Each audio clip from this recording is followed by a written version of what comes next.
Yeah. Like imagine if you couldn't borrow. Yeah. Like real estate values would just have to be low. Yeah. I find the conversations have been a lot easier and the sellers have been a lot more open to realistic pricing. As a landlord, I want longer leases on the commercial side because I know that it could take a long time to find somebody to replace that. Yeah. Which is a valid point to keep in mind when looking to when buy you're this buying stuff. it, but that's why you negotiate into the deal. And you can have your mixed use portfolio. Great. That's your nest egg. Keep it. You're not going to retire off of it. But then let's start looking at other stuff as well that gets exciting. Welcome back to REI Hot Seat. Andrew Hines here with Jacob Campagnaro, and today we're talking about alternative investments. Yes, sir. What do you do when you don't want to invest in multifamily? Or maybe you don't find the multifamily deal you want, so you're starting to look elsewhere. Yep. And what fueled this? Just give me the summary, Jake. Yeah, no, we were just talking and we were back and forth on what's going on in the multifamily market. We were just chatting in the office. Does this deal work to review? Not really. Yeah, Okay. yeah, exactly. We're running into some roadblocks and just this and that. And then, something I've been talking with a lot of my clients about is mixed use investing rather than just straight multifamily. Yeah. And then from mixed use, the conversation goes to, true retail commercial or true commercial, whether that's office, industrial, retail. And what would the angle be to go mixed use? Like, why would somebody want to do that? What difference would that make tangibly over the traditional multifamily buy? Well, so what I've seen and what my reasoning would be to a client is in the multifamily market, CMHC has really propped up the values, right? And that's an interesting take. And so that's what we've been seeing and that's what we've been reviewing, right? Every time we look at a building, we go, oh, the numbers don't work. Well, they do with CMHC. And then, so it's like, I truly believe that like the CMHC, has kept the market stronger than where it should be. And that makes perfect sense. Because interest rates are lower with CMHC and longer AM, right? Well, yeah, they're doing longer AM. They're willing to go higher loan to values. And the macro effect is that it will allow for an average higher valuation. Correct. Because it's a tool available. Yeah. Like imagine where real estate values would be today if usury was not allowed. Yeah. Like imagine if you couldn't borrow. Yeah. Like real estate values would just have to be low. Yeah. Like if no one was allowed to borrow. Even if CMHC Yeah. wasn't a thing right now. Like think about a 9% interest rate for 30-year AM. Yeah. Like that's your traditional mortgage right now. Yeah. Like it just doesn't work, right? So when you see a 5% CMHC or a 4% CMHC, well, that's a heck of a lot better. So anyways, where I go with this is you look at, so even just consider mixed use. If the commercial ratio is over 30% of the gross floor area, it doesn't qualify for CMHC. Right. Okay. Right? So it's going to be cheaper because the CMHC is not available. Well, so CMHC is not available. So what I usually run into talking to owners is they took their hit, right? The mixed use owners took their hit back when interest rates started to climb because they didn't have that CMHC safety blanket. They didn't have the option to go, well, I'm going to go for a 4% mortgage, not a 7% mortgage or an 8% mortgage. Yeah. So when buying mixed use, I find the conversations have been a lot easier and the sellers have been a lot more open to realistic pricing. Right. And because every seller don't have that backup. Every seller's just thinking, how many options do I have, right? Yeah. I got options. I don't need you, right? Does the seller need you as the buyer? Well, if they know that, a bunch of different buyers can come in and use CMHC financing, make that building that they're selling still somehow cash flow, then they're just going to hold tight until that buyer comes around. Exactly. Whereas these commercial guys know, in a worsening economy, commercial's not going up in value. No, it's potentially going down. Which is a valid point to keep in mind when looking to when buy you're this buying stuff. it. But that's why you negotiate into the deal something that allows you that buffer. Because so with this stuff, whether that's a large 100 unit with a few retail or a 50-50 split, which is maybe two residential above, one retail on the bottom, whatever it may be, it's all considered commercial. Yeah. So the other angle to it is, let's say you don't have $4 million you're sitting on or $1 million you're sitting on, right? Maybe you got 250K or 500K. What do you go buy? But you want to buy commercial because you're tapped out residentially. Yeah. Right? You have your 6 properties, 5 properties, whatever it is. Then you can look at, okay, well, why don't we look at downtown core mixed use? And those tend to usually be 1 residential, 1 commercial, or 2 residential, 1 commercial, or something like that. So it's a lot smaller footprint, a lot smaller income, so you can get the values down. So now we're looking at sub-$1 million commercial transactions, which in some cases work, some don't, because are you getting an ESA and a BCA and all that? Like sometimes it doesn't make sense to go that route. But so that's the alternative to it. But I think there's great value out there for mixed use, and a couple things to look out for. Right, you're going to want to vet the commercial tenants. That's the biggest thing with this stuff, right? Yeah, because your leases matter. Yeah, leases matter, right? So is it a long-term lease, or are they locked in for 1 year, right? Because any lender is going to be looking at that. Yeah, they won't even consider a 1 year, right? And you shouldn't either. Like, why, as a landlord, why would you ever want to do a 1 year lease unless you're going to tear the building down? Yeah. Right. Yeah. Otherwise, let's lock them into a 2 year, 3 year with escalations. Like you build this all into a commercial lease, so it makes sense. So I say that to my clients. I go, let's look at the commercial lease. Let's look at the term, the credibility of the tenant. Right. If they don't pay their rent, you can lock the doors and kick them out. But a lot of people, they quote that, but then they don't realize it might take 6 to 12 months to find a tenant to come back in.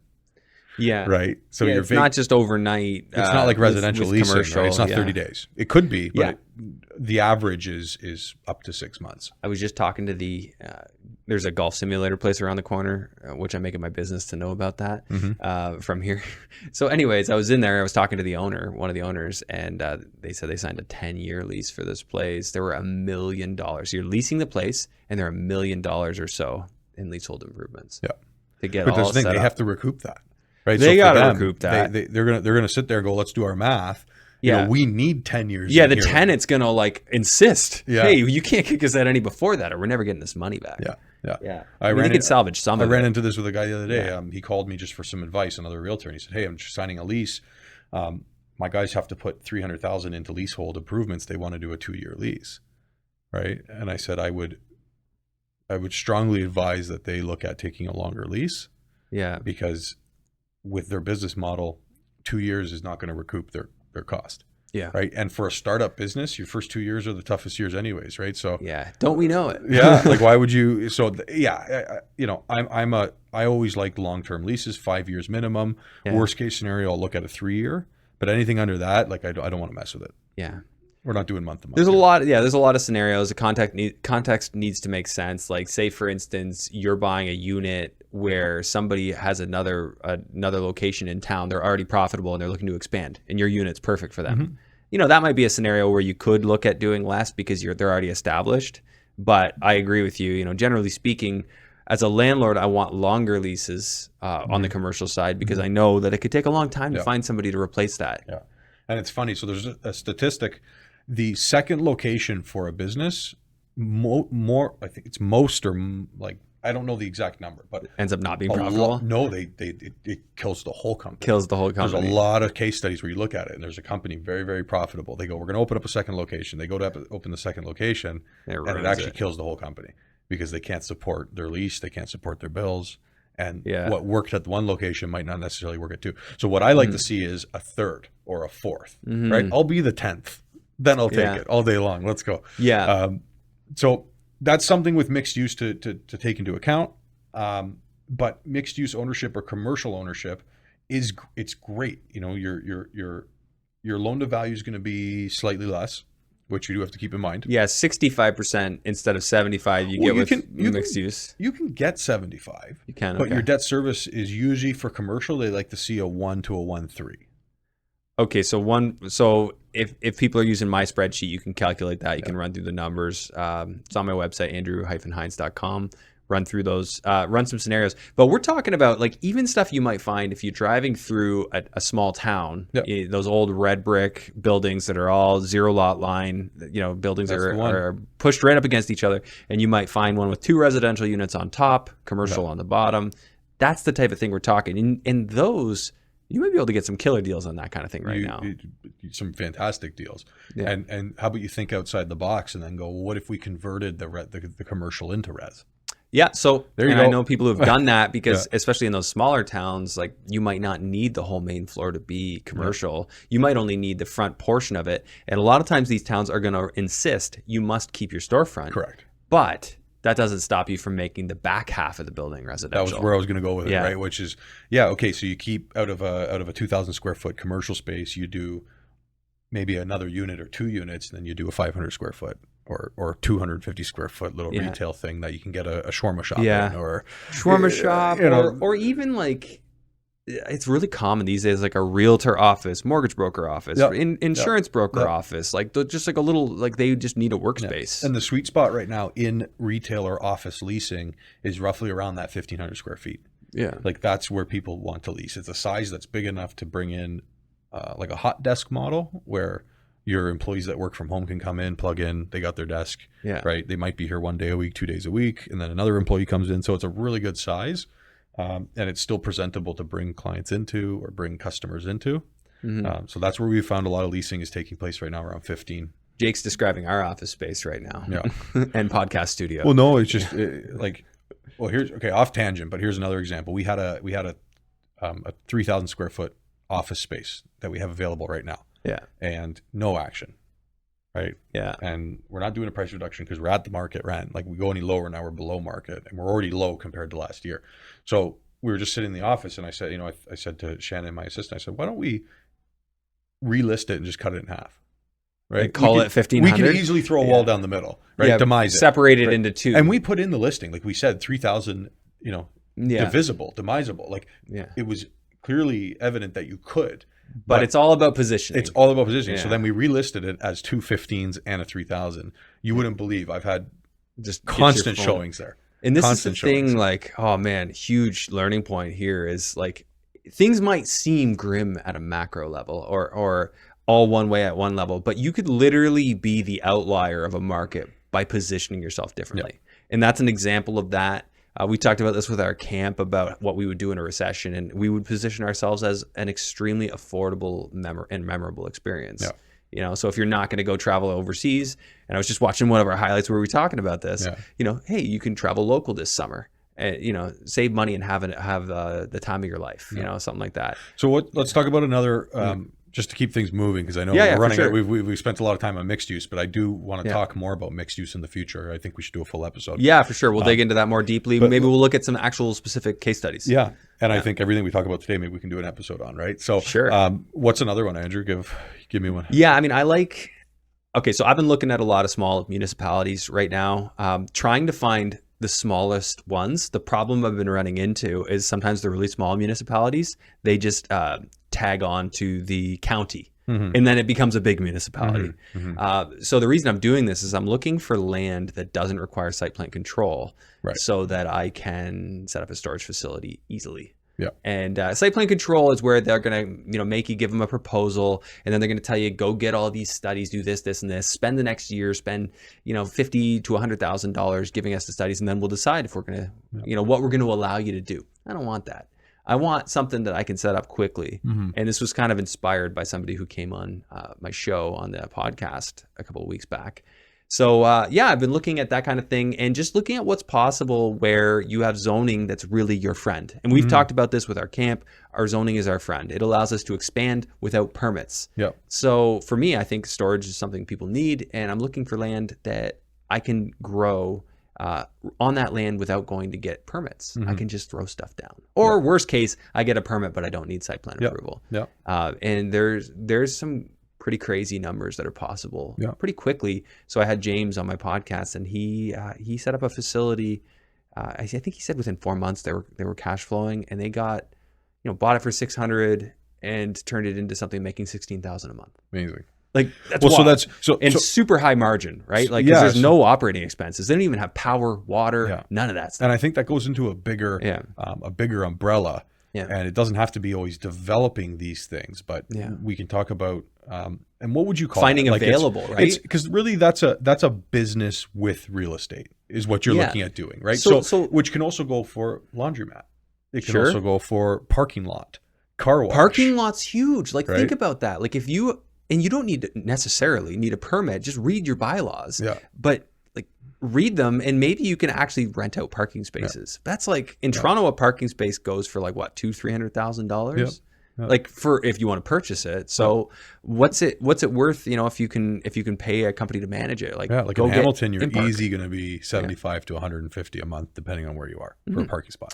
Right. So like these are other things, or just like not a municipal lot, but like a private lot. Yeah, private right? lot, like you basically would probably hire MPark to enforce. Sure. Which is another whole thing. Find a piece of land, get the zoning, go get a contract pave with it. MPark. Yeah, pave it, and then MPark puts all their signs. I've never and dealt then with take them. your profit. We have I've sold a building last year that has a parking lot enforced by MPark. Yeah. It's great. Like there's another whole line item. Like they're basically a management company, right? For parking lots. And they come in and install their machines. And there's a sign that says if you don't pay or or if and they'll enforce it. They send guys around to enforce check, more than the city does. Yeah. Like, they're savages.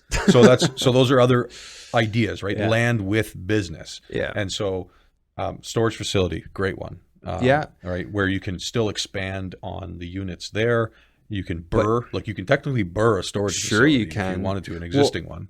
Absolutely, that would be the play. But to your point, like anytime you can get a business where you can get a tenant, whether it's mixed use or commercial, and then you also have the extra land. If you can make that existing building cash flow, now you have an opportunity to develop the rest of the land without burning cash. Yeah. You can take your time because you're already making money. Yeah. Like a friend of mine is doing a 12-unit building in the backyard of one of his existing multiplexes because he's got the land. Yeah. So it doesn't really cost him anything. That's a whole nother thing we can look at, Andrew, is opportunistic developments or opportunistic purchases, right? Where you set up future potentials. Yeah. So maybe you're buying I don't know. Let's use the parking lot for an example. Let's say you go buy something and you're going to do a parking lot on it. It's a little piece of grass out in the middle of nowhere or out in a small town. You do some parking on. Sure, you're not going to retire off own a parking lot, right? But while you own that parking lot, while it's paying for its own bills, why not go get a planner, look into development, look into what your highest and best use is for that site. I'm not saying go build it because that's where you can either make a lot of or lose a lot of money. But why don't you trade the land, right? Flip paper is what they call it, essentially.